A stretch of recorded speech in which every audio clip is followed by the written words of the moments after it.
তোমাদের জন্য কই মাছ রান্নার একটা রেসিপি নিয়ে আসলাম। কিভাবে রান্না করি দেখতে থাকো।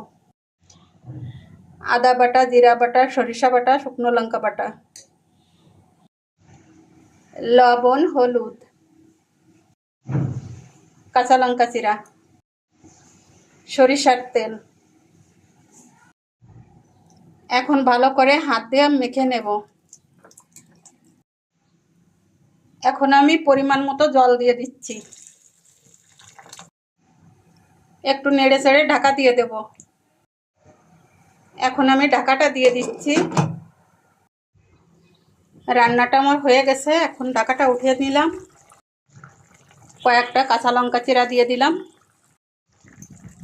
একটু গরম মশলার গুঁড়ো দিয়ে দিচ্ছি।